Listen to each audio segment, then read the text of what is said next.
So, I'm going to throw out the first question. Before you do, I have to interrupt and just say let's give a round of applause to Joan for getting this all together. Thank you. Thanks. Okay, so I have one question. I'm going to come down here.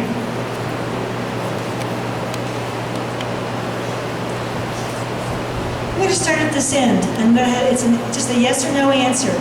Ranked choice voting. I think it's great. Should have been a public choice. Microphone. I'm sorry, I guess I really can't hear you.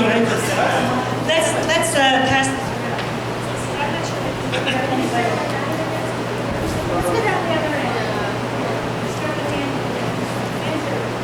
So it's an only yes or no? Okay.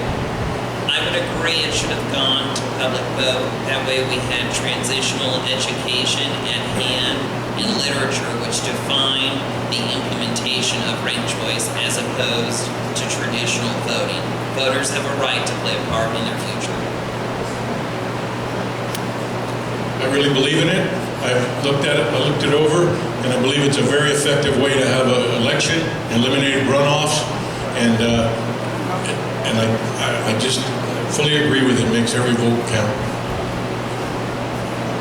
Thank you. Yes, as I was saying before, and as Daniel elaborated on, anytime a public institution that belongs to the citizens is going to be changed, it's got to be up to the citizens to change it. It's their right. It's something that they have to decide for themselves. 100% absolutely not. I believe that the votes of the people that you vote for should go to the people that you voted for. You can end up in a situation you voted for somebody and your votes end up going to someone that's completely against what you actually voted for. So it takes away the American out of it and going and voting for the right person. Great choices. I don't disagree with it. I don't agree with it because, you know, ranked choice voting, one thing it does do is it removes that incredible mudslinging out of these campaigns. Traditional voting, they destroy the families and the people running for office. That's one of the reasons people don't like running for office is they destroy their families and everything. So I'm still up in the air on ranked choice.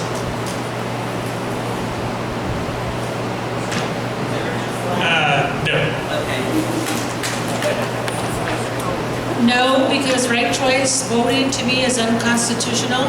The Constitution says we have one vote per person. So if I vote for him and for him and for him and for him and for him, I think in my eyes and where I went to school, that's more than one. So I do not believe that it's appropriate. I know at the time that they did vote on it, they did not ask we, the people. They made a choice. And the reason that they said that they made that choice is because it saves on the runoffs. Well, how many runoffs have we had in the city of Las Cruces? One. And it's like, so how much money did we spend to try to promote this ranked choice voting? A lot of money. So a lot of wasteful money. So no, I am against ranked choice voting. Also, no for me.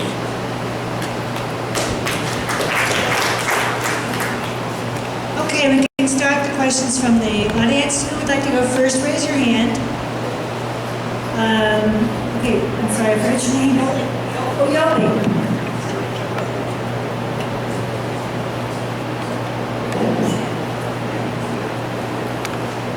Hello, everyone. Thank you for being here. This is a yes or no question, but if you want to say more, great. It's not a debatable question.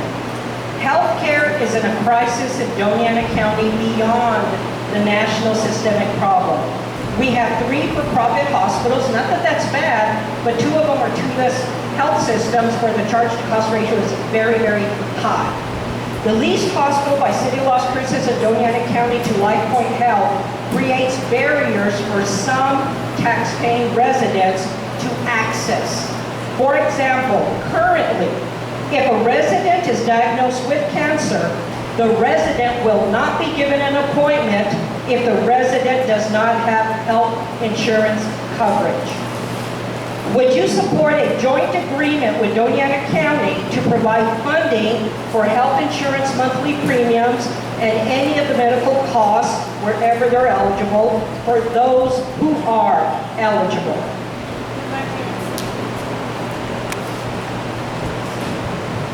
I agree with providing it for those that are eligible. Our community is great as far as giving food, and there's such a great community to help people. But when it comes to diseases like cancer and that type of thing, everybody should have access to the health care, and I think that it should be provided. That's one reason the Telshore Fund was set up.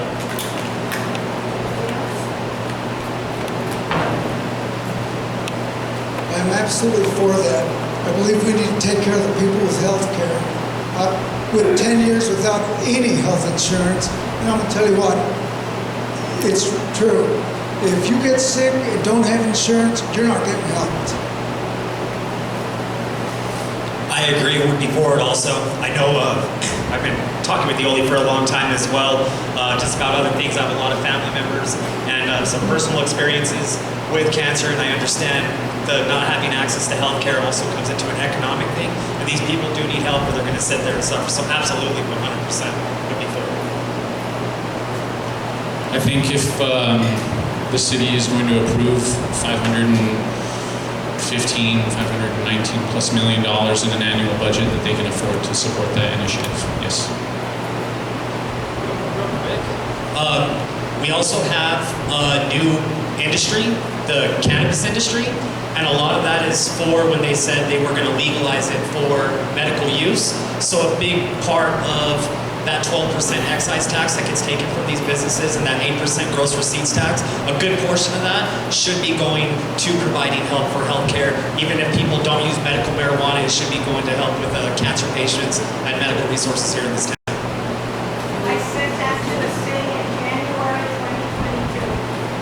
It's not for change. I agree that what Yoli said, we do need to help those people.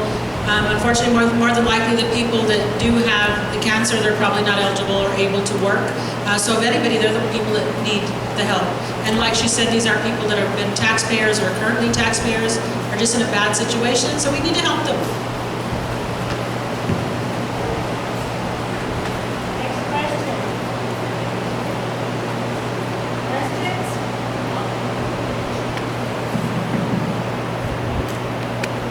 So my understanding is Michelle Lujan Grisham authorized $10 million for a clinic in El Paso to provide abortion and sex change operations for children.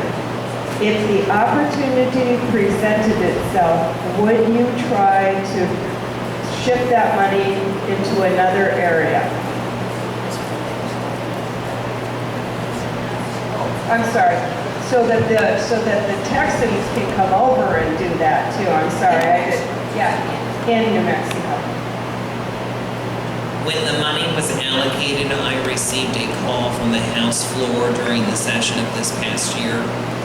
And I think that it definitely needs to be reallocated. There is many people on both sides of the issue that believe that it was a total disgruntled use of the tax purse in the public fund.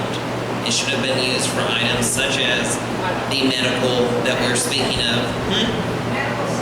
Medical center, a universal medical center, not one that is focused solely on proportional items which are truly draconian and getting out of hand. Yeah, okay, specialty. Would you like to add commentary? Okay, with specialty, yes. So I think it needs reallocation for sure. It would be better used to dispatch additional health services in our schools as opposed to abortions and transgender surgery.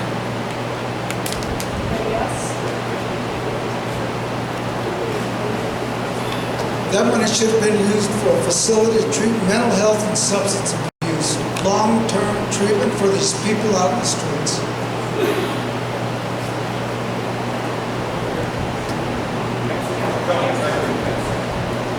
Yes, we should allocate the money.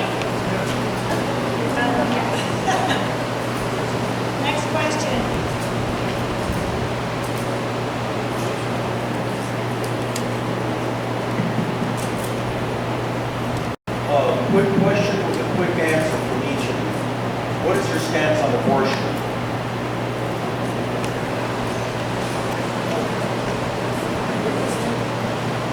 pro-life all the way.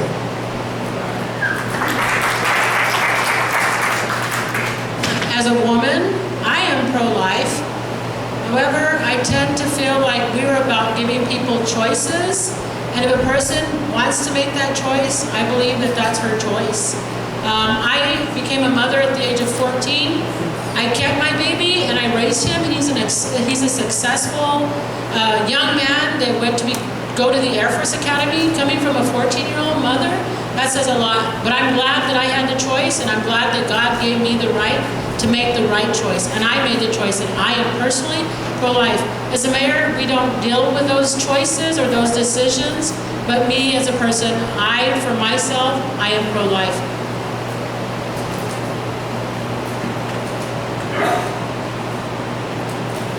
This is a national issue, but it's a personal issue as well. I don't like abortion myself, and I think there's other options, adoption and so on. I do believe, though, and a woman has the right to make that decision for herself, and her doctor should be involved with it, not the government. I don't believe in underage. I think they should have parental permission for underage if it's going to happen, and I don't believe in late-term abortions. I believe we should lean on, as somebody who is pro-life, leaving the choice and letting technology advancements educate us on what is defined as the appropriate time for an abortion. As a person totally against late-term abortion, we do know in extraordinary circumstances that abortions by a proper physician have saved lives of both the mother and a stillborn birth. Sometimes a stillborn birth is more endangering to the person delivering the child. If you witnessed public testimony in Austin earlier this summer, in August and June, you would see that a mother had to endure the psychological effects of giving birth to a stillborn child whose brain was born on the outside of her body, deemed not livable, and died within 2 hours. So we need to evaluate the circumstance in which it is occurring. I just want to say this real quick. I don't want to really give my opinion, because we're talking about stuff that's based on a federal level. So then we go into this not being a bipartisan race. We're talking about whether people are on the right or on the left. We need to focus on Las Cruces. I think that would be the main thing for this forum. We can't control anything on a federal level, and the more we get involved in trying to control federal level things, we're letting our society and Las Cruces go down the wrong path. So that's why I'm going to stay on those. The state level. Well, city council can't do anything about it. The mayor can't do anything about it. Yeah.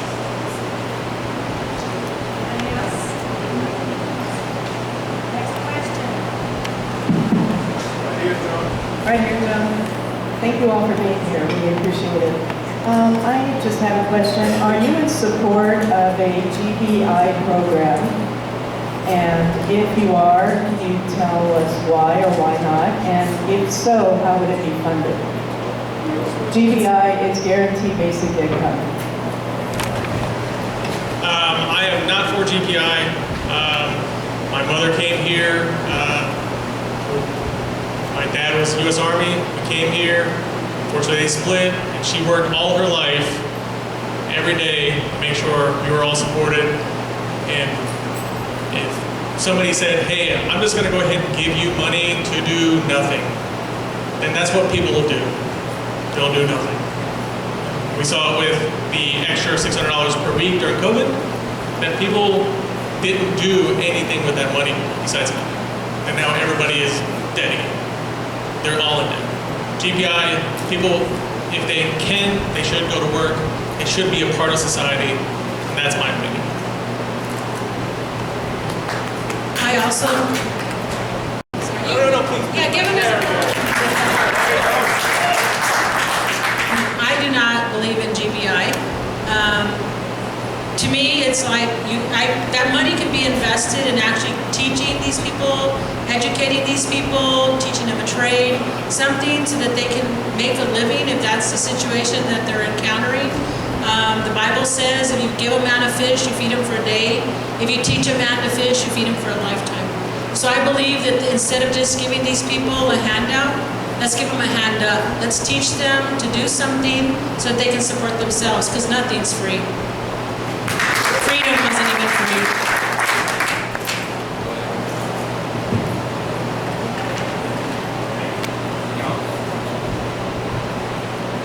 I too am against guaranteed basic income.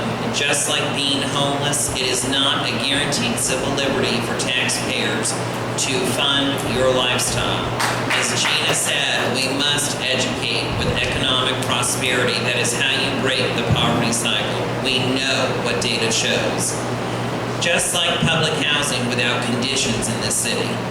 Because we allow drug users to not attend rehab, they become a nuisance to their neighbors who face sobriety challenges because second-handedly they're being exposed to drug and alcohol on a campus where there's supposed anti-drug and alcohol policies. Guaranteed basic income helps nobody. We must repeal such a deemed project in our community. It is not for the taxpayer, and the same conditions should be implemented to health insurance. You must or have been a contributor by tax base to public health care, because there is, for people facing financial hardship, alternatives to the government.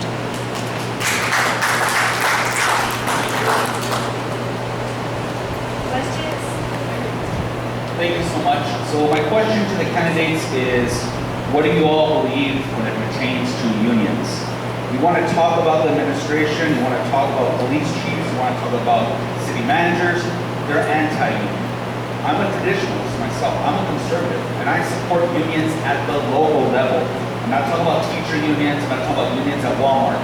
I am for law enforcement, I am for public safety, the bus operators, the utility workers, the water meter checkers, they are unions. So my question to the candidates is, how are you going to support the unions when it comes to management, when it comes to the budget?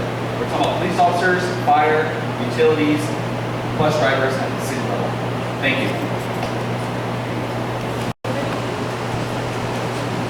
I support union workers. They work hard.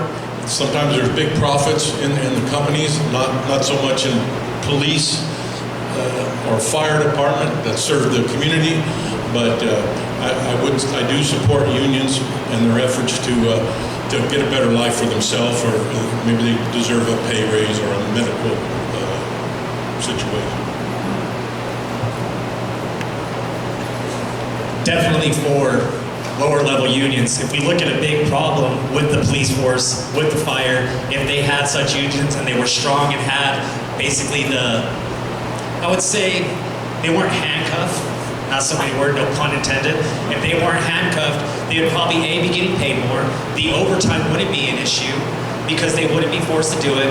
And a big thing right now, I hear about this daily because I wait for my wife to get home, and she gets off at 3 from Centennial High School. She's the assistant principal over there, but she's there till 4:30, 5 o'clock in the evening waiting for these buses to show up.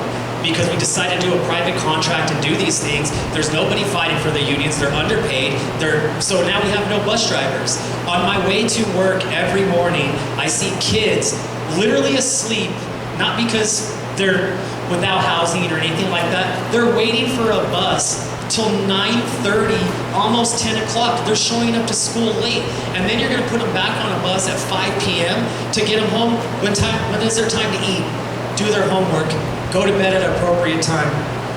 We need to be recruiting officers. If you look at unions in other states and other cities where police officers are paid more and they have someone fighting for them, our police officers are getting trained here and leaving, just like our college students are. So yeah, on a lower level, these unions, they need to be brought up to the city. They need to be talked about. We need to listen, have an open ear, and just like we serve the community, we need to serve them too. They're people as well, and they're trying to basically fight for what they believe in and how they're working. And if we don't set up something for fire, for police, for the utility workers, for these bus drivers, it's going to get worse. More and more are gonna leave, and we're gonna be down to 60 patrolling officers as opposed to 89, which we already know that's a low amount. We're not gonna have any more. We're not gonna have have anymore. I don't know. I manage a couple of Facebook pages. I don't know if you guys have seen the community watch. Everybody probably here follows the community watch and stuff like that. Have you seen within the last 2 days how many complaints are on there about 911 not answering? Our worst fear imaginable, the time that we have to call 911 or the time that we have to call for response services and they don't pick up. If there was a union and they were strong, that wouldn't happen. It wouldn't happen at all. But thank you for the question, I really appreciate it.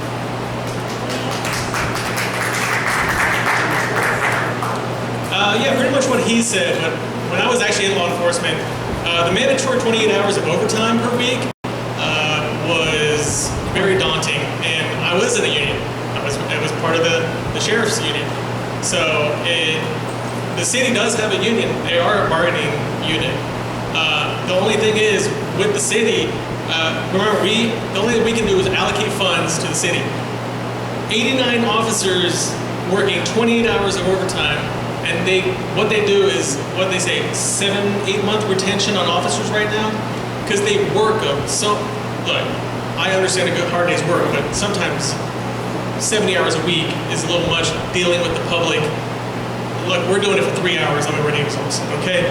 Dealing with the public 70 hours a week, they're ready to go to El Paso or Anthony, where they don't have to do that.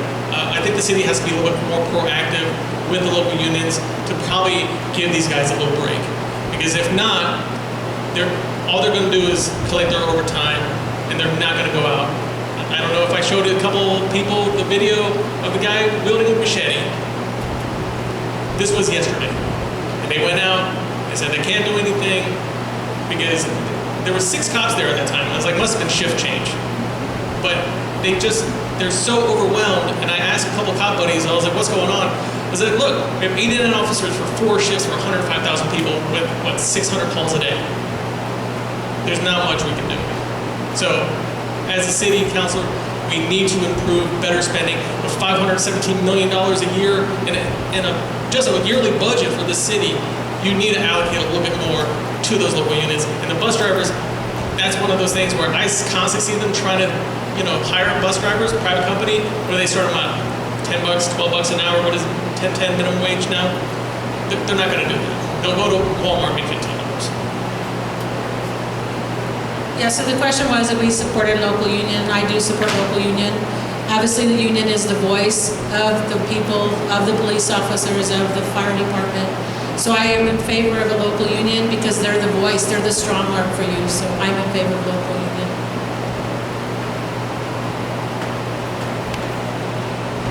I was the chair in the neutral party for the labor board for the county, and which covered the county, the general detention center employees, and also the sheriffs. And they brought some very valid issues before us, before our board, and they need that opportunity. They need to have a place to come to make complaints, to fight for wages, and so that's one reason I support the union. This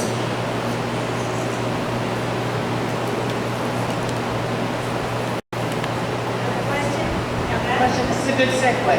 I was told today that one of the mayoral candidates is in favor of raising the minimum wage to $60 an hour. And if she gets into office, she will propose it immediately. What are your thoughts about that? Many of you are concerned about small businesses and the impact that it will have.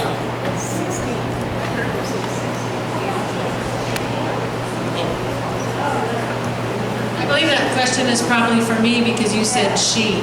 I am not, as a small business owner, and, sorry, then it wasn't me, but I am not in favor, as a small business owner, this is my first race for mayor, this is my 3rd time, and the first time that I ran, I opposed it, and I opposed it because I believed that it was not going to help anybody. It was going to hurt people. People were really excited, I'm going to get a big old minimum wage increase. And I said, you've got to do the math. It doesn't make sense. Here's the minimum wage. Here's what we're paying for things. I said, I guarantee you what, the minimum wage goes up here, everything's now going to go up here. I said, it's not going to help you, it's going to hurt you. Oh, no, they were in favor of it. And I said, okay, come back in 2 months. 2 months after the minimum wage, and I was talking to young people at our that would come into our bakery. And I said, so how's it going? You have 2 jobs, right? 3 jobs? How's it going? Making more money? No, my hours got cut. Okay, come back and talk to me in another month. So next month, hey, how's it going? Now she's not smiling. What happened? Aren't you making all this money? No, now my hours got cut and I lost one of my jobs. Yeah, exactly. You know, small business owners, we don't have that. We would love to give you more money, but there's no money to give. We are not a GBI. We are working hard. We work very hard for what we have, and we compensate what we can. It's, you know, we could give you more. We'd be more than happy to give you more. But the minimum wage, to me, the minimum wage increase, I fought it the first time I ran, and I will continue to fight. When I grew up, I had 3 choices. I was poor. I could continue to be poor, I could get an education, or I could work more than 1 job. Those were my choices to get more money, not expect for more money. So if that was for me, I am not in favor, but if it's for the other person, yeah, no, I'm not in favor.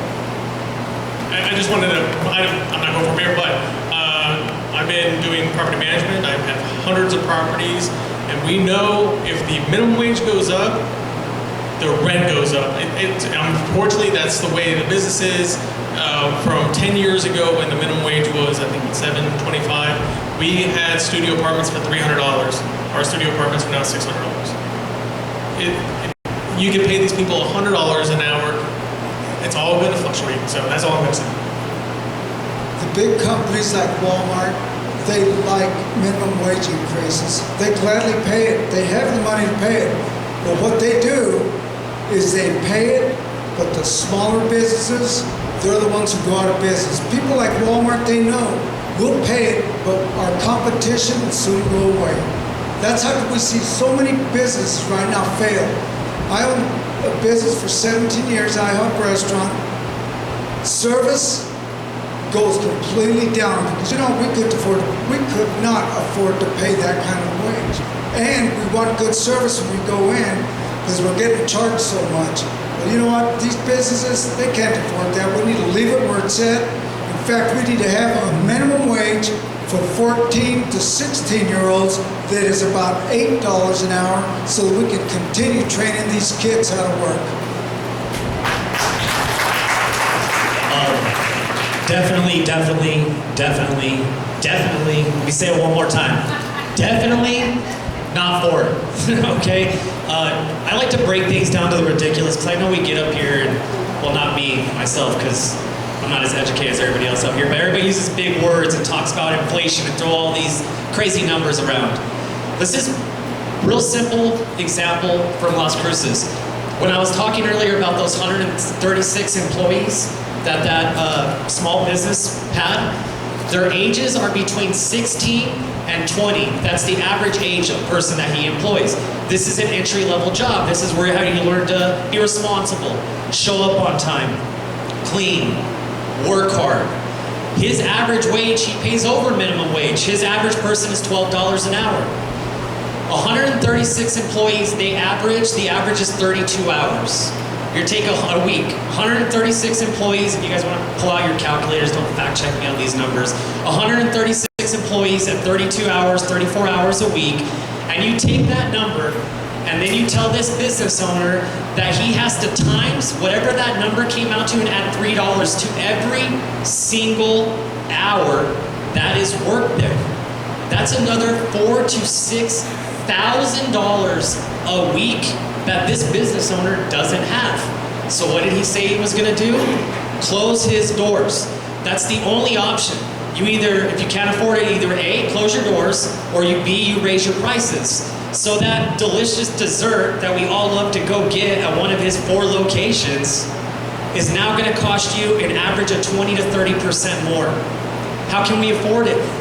Then rent property goes up, inflation goes up. Now you're paying for $7 for a gallon of milk. It does not work that way. You cannot tell a business owner what someone is worth at their job.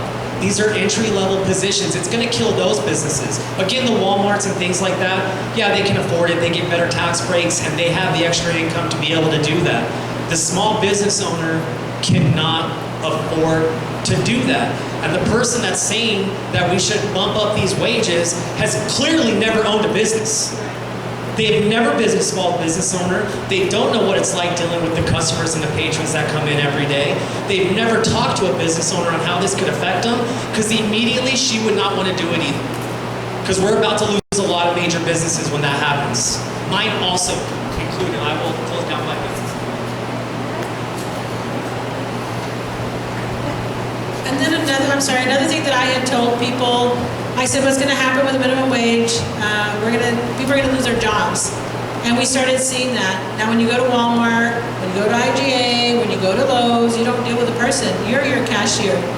And so we obviously lost jobs, so that didn't help.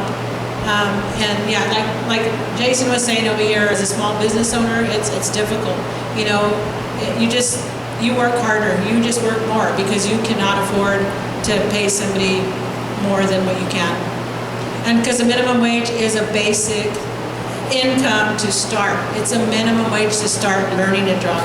Like I said, you want more money, get an education, get a trade, something. Yeah, I just want to add, most of the employees, they're not going to work for minimum wage at $10.10 an hour. So they're going to go to the places that do pay more, and it's just going to be supply and demand on those people. So making it mandatory is ridiculous because the people already going where the money's at, and my employees make over $15 an hour. I've been a business owner. I've employed as many as 50 to 75 people at one time. I'm the only one maybe on the stage that believes that people have to have a living wage. Now, when you talk about raising the minimum wage, well, what are you going to raise it to? I mean, what are you talking about? The city council, this has been a while back, they had an incremented step-by-step increase in the minimum wage. It was correct for this area. You have to look at the area to see what it is. But it went from like $8 to $9 to $10 over a year, another year, and now it's at $12 an hour. I mean, that is not very much money to be making. And businesses have to understand that. Some businesses here pay bigger than minimum wage because they want really good employees. They pay more and they survive. So I may be the only one on the stage that believes someone needs a minimum wage, a living wage. And I'm not saying it should be the same here as California or other places, but $12 an hour is not going to hurt anybody. Real quick, because we're also forgetting about something else in here as well. We have people that I was just speaking with, and we actually were talking about the living wage thing as well. So what do you do with your employee that you're paying $18 an hour, and then a 16-year-old kid is now making $2 an hour less? Is that 16-year-old kid, and no offense to 16-year-olds, but they're just getting started working, I'm just using that as a number. Is that employee just as good as the person that's been with you for 3 years?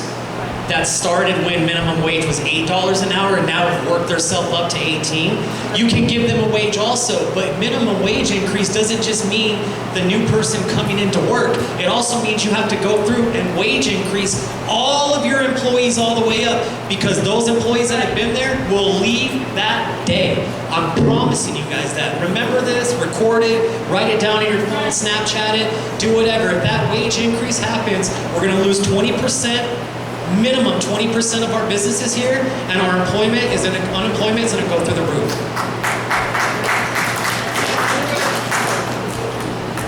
First of all, I agree with what Mike said about we should have another wage level for younger people starting work. I provided a lot of training for different jobs for young people, like for umpires, coaches, lifeguards, different things, and I believe that there should be another tier there for servers in restaurants. I don't know if you know, they only make $4 an hour right now. They get tips, yes, they get tips, but they're paid $4 an hour. So I mean, we're talking about a minimum wage. An employee can pay anyone what they want, wherever they want, depending how they work up and how their merit. According to merit, they can raise the pay whoever they want to pay. But we're talking about a minimum wage should be a livable wage. Okay, we're getting close to 8:30, and I want to, all right, I'll take one more question, and then I'm gonna, hang on, I can't hear you. Oh, Juan has a question. Okay, but here's what I'm gonna say. One more question, and then I'm gonna open it up for the candidates, go straight down the line, and make one final statement, and then we're done for the evening. Okay, Naomi, and then Juan, and then, sorry, yeah, 2 more questions. We all know that drug addiction and mental health is a huge problem, not only in Las Cruces, all over the country, but in New Mexico, we have one state-owned mental health facility up north. We have nothing down here. If you try to get into Sept Valley Hospital, there's a waiting list.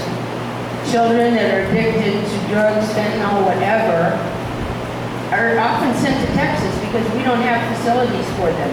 We have this $10 million little bucket of money that our governor could use for something important. We have the cannabis fund. Why can't we get treatment down here like we need? And I don't know if any of you would advocate for that. That has been my fight 4 years ago. That is what we needed. We need second largest city in the state. We need a for substance abuse, mental health. We need a facility here, long-term with beds. There's billions in government money. There's grants. There's the Telshore Fund. We need to do that. That needs to be a priority because look at our streets. That's a result of not having it. Sorry to cut you off. I just wanted to say a quick agree with Mike Tays. I agree with Mike. We do need a facility here. We need to address it better. One thing I will say, like Eric addressed earlier, and in fact, we had an opioid crisis group here with Mike and trying to help these young people that are addicted and trying to get their life back. And we have this mobile health unit, and we brought them in when we first started that group, right, Mike? Mr. Ford, and he explained what was going to happen. And this is a tremendous program. It's the LIGHT program. And these are medical people and that know how to deal and help the police. It takes pressure off the police by dealing with falls or ODs or, drug addiction, just any kind of domestic abuse that doesn't involve a weapon or something like that. It takes a lot of pressure off the police so the police can do their job fighting crime. And this mobile health unit is terrific. I think they have 3 units now. We need to expand that because the 911 routes them depending on what it is, and they get help. They've saved a lot of lives already by using the Narcan and so forth.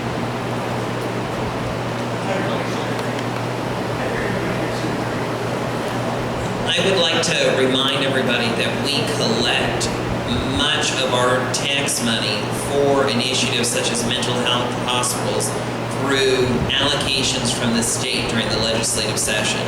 So while the city has an operational budget that I would agree needs to thoroughly be reviewed for expenses, we still depend on the legislature for capital outlay for items such as hospitals that are state-run. They are not items that the city can intervene on. They're just items they can lobby for. So keep that in mind.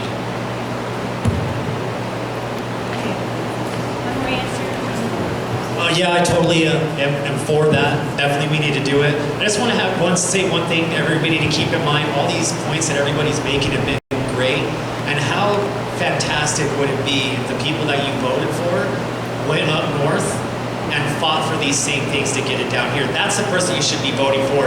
Going up north and fighting for this. Everybody on this stage, whoever gets elected, I have a huge platform. I'm going to be following everybody. Go fight. Go fight for these changes that we want. And now we won't be saying, hey, they allocated $10 million to this, and we had no say in it.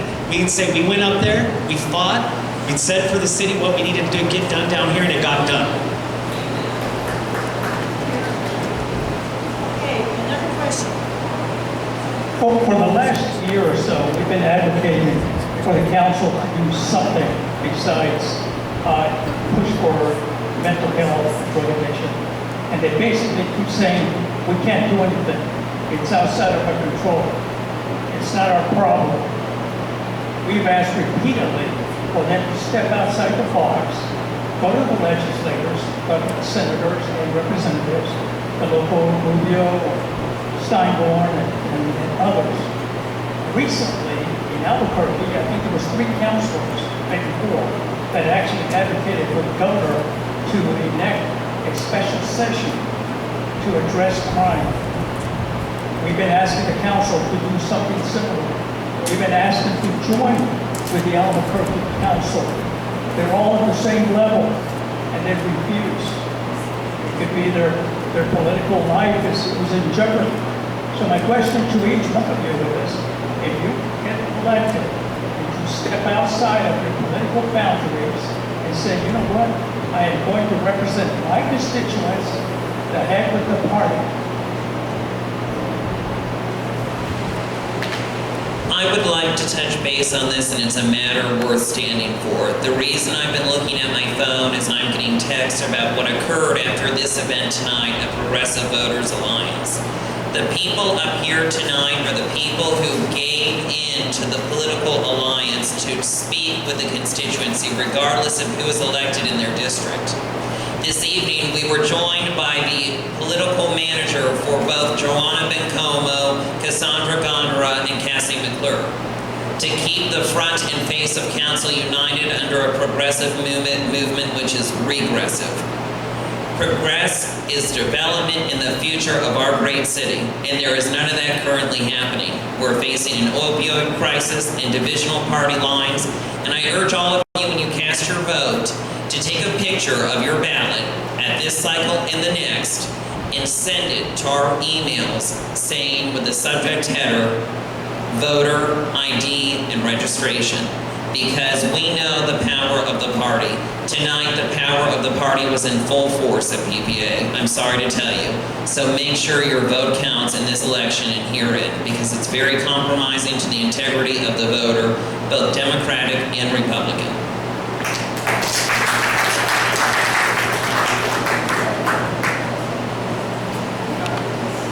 First of all, the city of Las Cruces has some very good lobbyists. There are topics that come up that they can't exactly vote on. It's coming from the state or elsewhere, but the council has to be knowledgeable and come together and work, and that's what I can do, I think, on city council, is bring people together so we lobby for the good causes, things that we need, grants that we need, state assistance or trying to sway something like they've allowed nuclear waste to be stored out in eastern New Mexico. We don't want it anywhere near here. We don't even want to transport it anywhere near Las Cruces. That's something we have to lobby for to make sure that doesn't happen, because otherwise it will, because the amount of money that Holtec will put into that project. They're going to try to look for a place over here on this side of the New Mexico. Anyway, I think I can be that person. I have been before. Bring people together for a common cause to get things done. To elaborate on what everyone else has said here, City Council and any public service person works for you. They don't exist for themselves. So whenever there's an issue that you have that's affecting the entire city, that's something that the City Council has to take into consideration, that they have to spend time on, and they have to invite you into that process. We're starting with our final comments. Okay.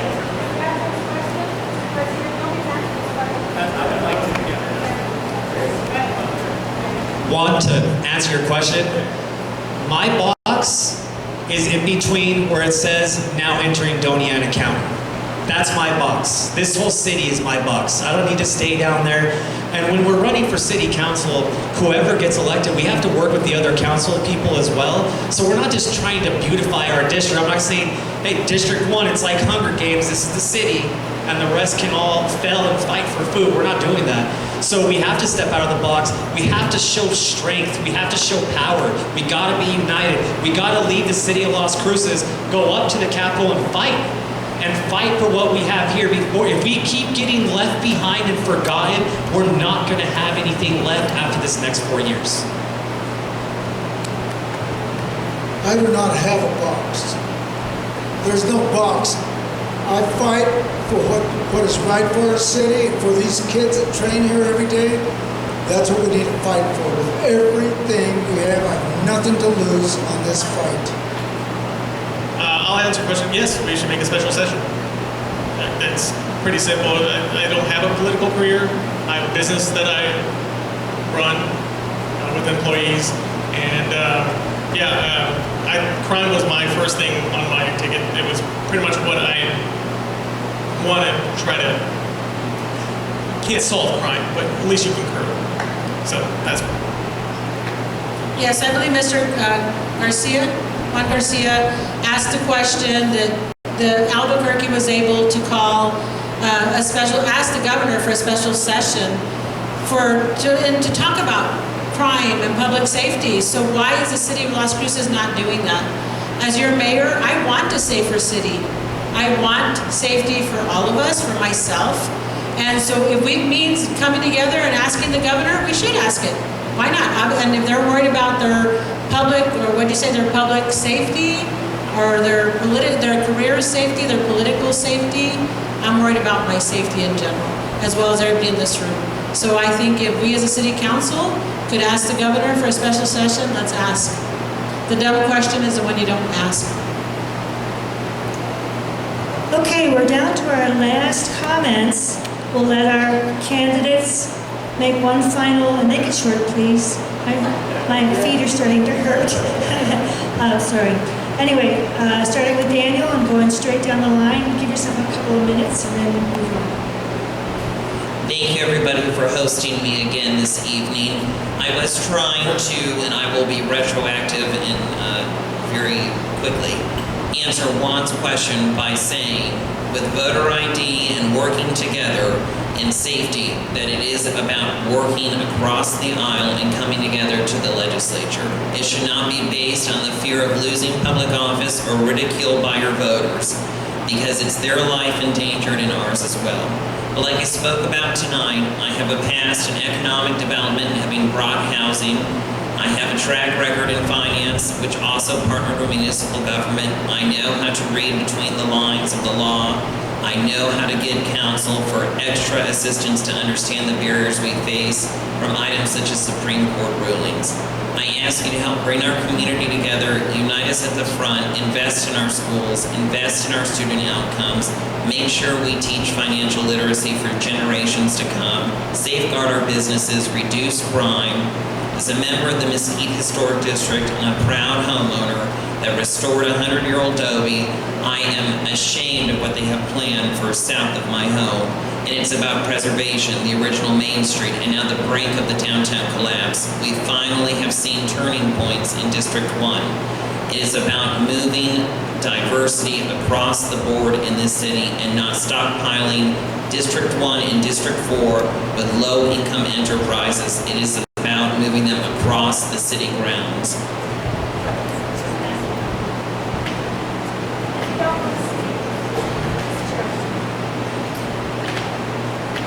I will be one on the city council that will listen to you and respond. I want what's best for Las Cruces. We have a lot of challenges to face here.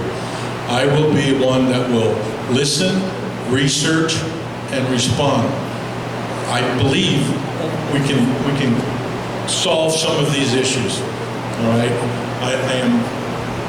I really believe that in my heart, and I have a background that has done budgeting, and I've worked with employees, and I've done strategic planning and set policy for a lot of different things, and I will continue to do so as a member of the City Council. If you like what I stand for, please get aboard or send me your contribution. I could sure use it.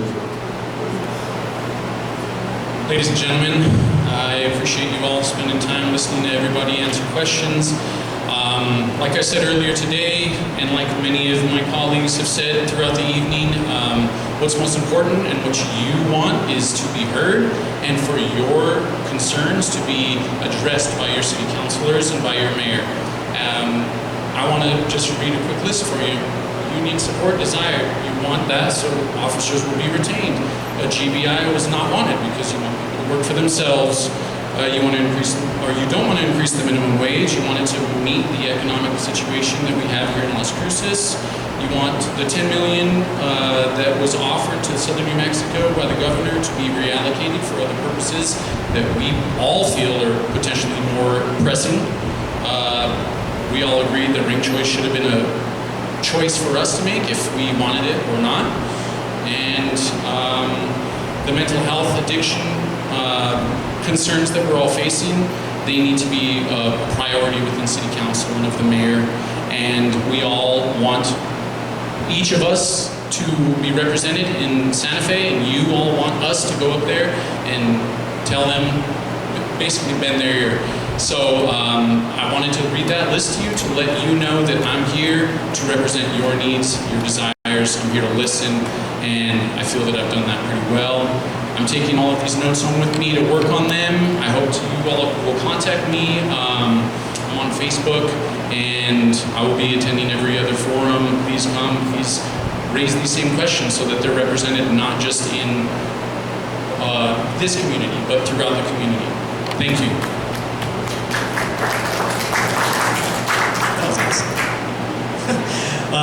Real quick, Jason Estrada, running for City Council in District 1. I just want to say thank you guys again for having us. We're already taking a step in the right direction of making change. I've been involved in politics for a long time, and the back end of them as well on both of the party sides. We're making a change. In District 1, we already got half the battle done. She's already gone. So anybody up here that's running for City Council in District 1 is going to do a lot better of a job. I already know that by talking with them. The main thing, we're going to try to clean up our streets. We're going to protect small businesses. We're going to stop handcuffing the people that are supposed to be doing the handcuffing. And the biggest thing is, Las Cruces is finally going to have a voice in the state of New Mexico. I'm just going to be the microphone for it. I'm going to listen to our city. I'm going to take in what they need, what they want changed, and I'm going to go fight. Even if it's you guys seeing me on November 8th getting kicked out of up north or getting arrested at Michelle Lujan Grisham's house because I want things done in Cruces. I'm going to fight for you guys. I'm going to ready and prepared. I know it's going to sound crazy, but I'm ready and prepared to throw the city of Las Cruces on my back as city councilman and make a change. And you guys can hold me accountable for it for 4 years, because I guarantee if I win this election, I'll be your city councilman forever. Thank you guys.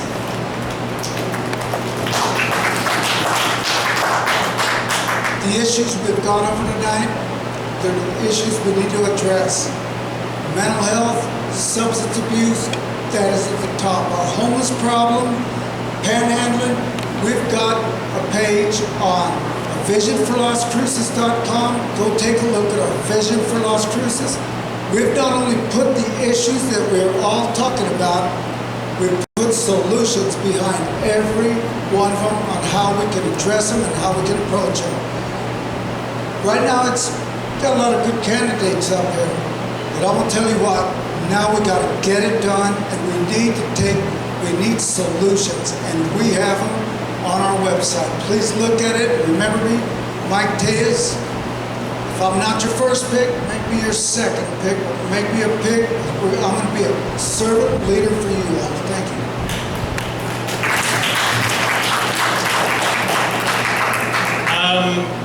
Again, you guys should be voting for the person that's sitting up here that's going to try to change something and then try to share some of your values, okay? I'm just a businessman who wants to run for politics. What could go wrong, right? Sorry. So, but go to my website, vote for Potter. If you have other questions for me, I'm actually out there every Saturday in front of my store, and I can show you my lovely windows that are brand new. And then if you have any questions, or if you need to go more into detail, I have a tent there in front of my office downtown every Saturday until we try to vote. So Potter, it's not that hard of a name. Just go ahead and put it in there first, that's fine. My name is Gina Montoya Ortega, and I'm one of the candidates for mayor. I'm one of the few people, not saying people that are here, but I'm one of the few people in Las Cruces that still believe that in common sense. That little flower that does not grow in everyone's garden. I was blessed. I have common sense. I have the ability to listen to people. It's not city council's city, it's our city. There's more of us than there is more of them. So we need to let people have their voices back. Come to city council, hopefully one of us, or if not all of us, or most of us up here will be the new people up there. And we will be your voice, and we want to fight. I'm worried about the crime, I'm worried about the children. It's something I've been fighting for. This is my 3rd time. I'm not done. I will probably be another 4 years. If it's not meant to be, I'm gonna keep fighting. I put up, shut up, step out, here I am. I'll take your first vote, take your second vote, take your third vote. Just put somebody in there that you know is not afraid to go in there and fight for you. And I'm that person. Yeah, my name is Ramon Ortega. I'd like to apologize that you haven't heard much from me tonight. It's been a long, hard day, if any of you know where I do. But anyway, we need change to this city, big time. We need to get out of the bottom of the list on everything. If you read these articles, we're at the bottom of everything, where we should be at the top. And we need to get there. And I feel that I could help this city get to that point where we're number 1 in jobs, infrastructure, economy, all this stuff. I'm more of a doer and get it done. Just get it done and get moved on. And I wish, and I hope to get all you guys vote, either 1, 2, or 3. I'll take anything. Thank you. Thank you, to all of you. And I'm going to let our sponsor talk again. First of all, I'd like to thank all the candidates for coming. I really appreciate that.